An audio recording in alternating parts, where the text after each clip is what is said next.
Good morning. It is a beautiful day. I always pay attention on days like today because there's not a cloud in the sky, and that doesn't happen very often. So I thought it was appropriate that Phil would leave and leave us with a cloudless sky. So I hope he's having a good time on vacation. He's texted me 2 or 3 times this morning to wish me luck. I don't think luck has anything to do with it. I think I enjoy talking, and I went out to the car between Sunday school, and Angela said, Kennedy's worried that you've got cold feet, like I was getting in the car and leaving or something. And I told them, or I responded, I don't know if they heard me, but if I was in charge, I said I said to Motley back there, I said, if I was in charge, you all be doing this. Because when we were in high school, which I know you all are being, well, you're not, but when we were younger, we had a youth group, and the minister seemed like once a year would always try to recruit somebody, and every once in a while I got picked, and that's what got me started, I think, doing this, and hopefully we'll do better today. I read a lot, and I read an article a few months ago, about poverty and how we look at things in our world today. And in there's this quote about that Jesus said, the poor you will always have with you. And it stuck with me because the minister that was quoted there said, they say that, but then the people that are arguing today about the poor and we really can't fix the problem, they're misquoting Jesus. So I made a copy of it and I saved it and I read, but he said that Jesus was actually referring to a passage that's in Deuteronomy 15. So that's what I'm trying to go for. Now along the way, there's a passage that says, whatsoever we do to the least of my people, that we do that you did unto me. And then there's always the question of, who are the people? So who are my neighbors comes up. So I threw all of that out there, and Phil has grabbed the part about who is my neighbor, and that's where we're going to end, I think. So a few weeks ago, the Seekers group on Wednesdays were studying Jesus Christ Superstar. And we started out by listening to some of Judas's songs. And Judas, of course, he sings the first song. And then it goes into a second song, which is the second song we listened to, which is where Mary is trying to soothe Jesus. And it relates to the Bible passage, and I'm going to read to you now, and then we'll come back to Mary and Jesus Christ Superstar. But in Matthew 26, the first 13 verses, Jesus was anointed at Bethany. So while Jesus was in Bethany in the home of Simon the leper, a woman came to him with an alabaster jar of very expensive perfume, which she poured on his head as he was reclining at the table. When the disciples saw this, they were indignant. Why this waste, they asked. This perfume could have been sold at a high price and the money given to the poor. Aware of this, Jesus said to them, why are you bothering this woman? She has done a beautiful thing to me. The poor you will always have with you, but you will not always have me. And when she poured the perfume on his body, she did it to prepare me for burial. Truly I tell you, wherever the gospel is preached throughout the world, what she has done will also be told in memory of her. Now, in studying this, I learned that this same story is also in Mark 14, and it is also in John 12. Now, in John's gospel, it wasn't all the disciples that complained, it was Judas. So he says in John, but one of his disciples, Judas, who was later to betray him, objected. Why wasn't this perfume sold and the money given to the poor? It was worth a year's wages. Now, he did not say this because he cared about the poor, but because he was a thief.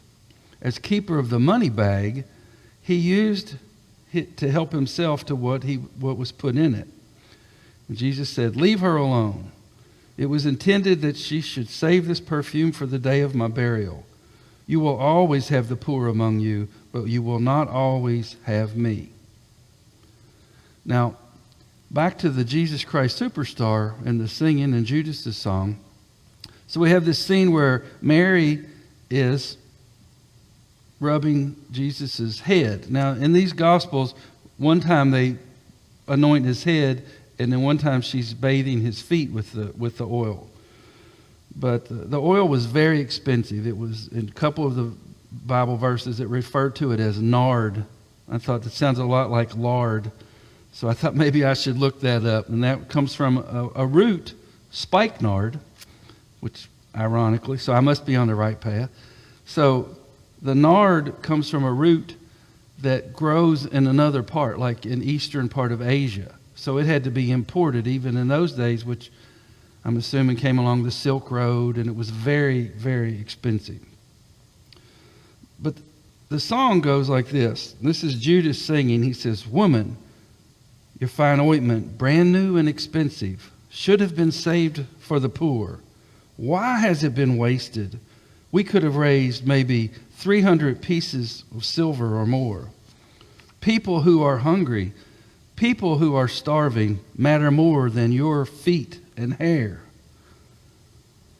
And all the time Mary's trying to soothe him, and Judas comes in and kind of getting him fired up. So Jesus answers, not in a friendly voice, "Surely you're not saying, 'We have the resources to save the poor from their lot.'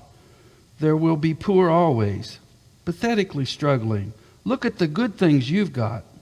Think while you still have me. Move while you still see me. You will be lost. You'll be sorry when I'm gone." Meanwhile, Mary's singing, "Sleep and I shall soothe you, calm you and anoint you. Myrrh for your hot forehead, oh. Then you will feel everything's all right. Yes, everything fine. And it's cool and the ointment's sweet.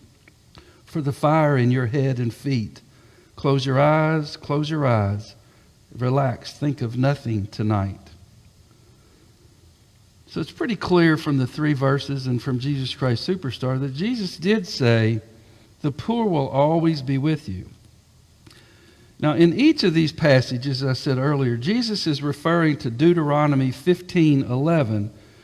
And in Deuteronomy chapter 15, he's talking about how we interact with each other. And this was in the Old Testament times. But the laws, and specifically in 15:11, is talking about the laws as regarding a poor neighbor. In order for us to understand the references Jesus was making when he stated, "The poor will always be with you," we'll look at Deuteronomy 15:1-11. Deuteronomy 15 is outlining the way in which Israelites were to live their lives as they worshiped to God. And they lived their lives as worship to God. The Israelites were to observe the sabbatical year every seventh year. Now this is a little interesting because every seventh year in Deuteronomy, the law was that if somebody owed you money, it was forgiven. It's like a do-over. You start it again every 7 years. And sometimes people used that system to take advantage of each other. You know, they would borrow money knowing they weren't going to pay it back. So there was animosity that was created by that rule. But Deuteronomy tells them that they were to open their hearts and their hands to those who need providing whatever they lack. There were to be no stipulations. If there was a need, it was to be met. Deuteronomy 15:11 reads, "The poor will never cease to be in the land." And that seems to be a direct contradiction with an earlier verse where it says, "There will be no poor among you, since the Lord will surely bless you in the land which the Lord your God is giving you as an inheritance to possess." It's not really a contradiction, though, because Deuteronomy goes on to explain and clarify. It says, if you only listen obediently to the voice of the Lord your God, to observe carefully all these commandments which I am commanding you today, there would have been no poor among them if they had kept the commands God laid out above. God knows the brokenness of humanity and knows that the Israelites would not keep these commandments, and therefore states that the poor will always be among us. And since this is a reality in which we all live, we are to, quote, freely open up our hands to our brother and sisters, to our needy and poor in our land.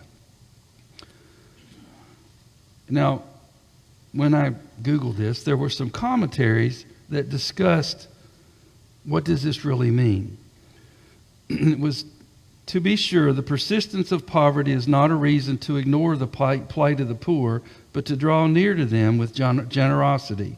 And this verse in Deuteronomy makes that clear. Jesus said, because the poor will always be with us, that therefore we should be even more generous.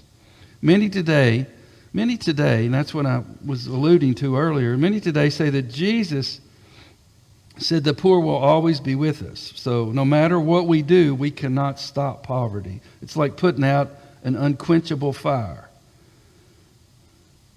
But that was the article I was reading, and there was Pastor William Barber from South Carolina, who was compared in the article to like the Martin Luther King of today. So he has a voice that people listen to, and he said that those voices that say poverty is beyond us are misquoting Jesus, because that's not what Jesus meant to say. He was saying, yeah, the poor are going to be with you always, because he was quoting from Deuteronomy. The rest of the scripture says the poor will always be with you because of our unwillingness to address poverty. Now, just quickly, Jesus addresses poverty and mentions poor in several times. If you remember in the Sermon on the Mount, in Luke, he said, looking at his disciples, he said, "Blessed are you who are poor, for yours is the kingdom of God. Blessed are you who hunger now, for you will be satisfied." Now in Matthew, so we got a different gospel, so a different view on it. He said, instead of saying blessed are the poor, he said, blessed are the poor in spirit, for theirs is the kingdom of heaven. Blessed are those who mourn, for they will be comforted. Blessed are the meek, for they shall inherit the earth. And blessed are those who hunger and thirst for righteousness, for they will be filled. So, I'm here today to suggest that when we're talking about the poor and the needy, we're talking not just about people who are hungry or don't have shoes. We know people, we have a prayer list that we just went over. We know people who have needs, who need to be comforted, who need to be supported.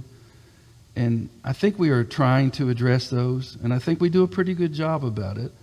But I'm concerned that there are voices out there that in the larger world that want us to be distracted and not pay attention to the real needs in the world that are going on. So the question then becomes, what are the needs? We've addressed that. Who are the needs? We know our neighbors, but as the children's moment pointed out, the neighbor might be a stranger. The neighbor might be people in need. I'm always amazed, like there was a earthquake yesterday, I believe, and a tsunami. A few years ago, a decade ago or so, there was a tsunami, and millions and millions of dollars were paid into Red Cross and other agencies that help. When Katrina hit, when the tornadoes hit in western Kentucky, or the flooding was in eastern Kentucky, or wherever, there's always a need. I remember one particular tragedy.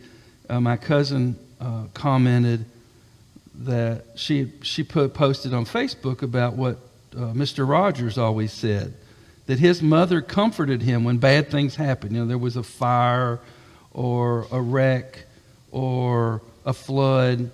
His mother said to him, watch all the helpers.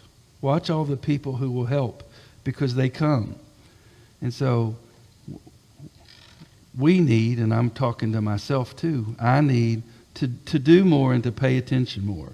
So to the question, who is my neighbor? I think Shirley really did a good job with, the last questions there, the last few lines in the Good Samaritan story are, there were 3 men who passed the man laying on the side of the road. So Jesus asked the man there he was talking to, he said, which of these 3 do you think was a neighbor to the man who fell into the hands of the robbers? And the lawyer, was the expert in the law, replied, the one who had mercy on him. And Jesus told him, go and do likewise. Now, I think it's interesting at this point to note that Jesus in the Sermon on the Mount also said, blessed are the merciful, for they shall obtain mercy. So the reward is not there. It's not without reward. I mean, there is a carrot at the end of the stick. This is what we should do. This is why we should do it. Now, there is a never-ending a call to help our neighbors. So I will leave you with this last thought. Mother Teresa's, one of her favorite Bible texts, or quote from the Bible, and she used it to justify and support her ministry for the poor, is, whatsoever you do to the least of my people, that you do unto me. And I've asked Barbie if she would to come up and to sing a song. It's funny when you're doing this, they want to know what the Bible verses are. They want to know what the name. Phil wants to know what the name is. What's the summary and what music? And this was the first song that I thought of. But that I told him, I said, I like this song, but I think it might be a Catholic church song. And it turns out that it is. So Barbie's going to finish up with that. Thank you.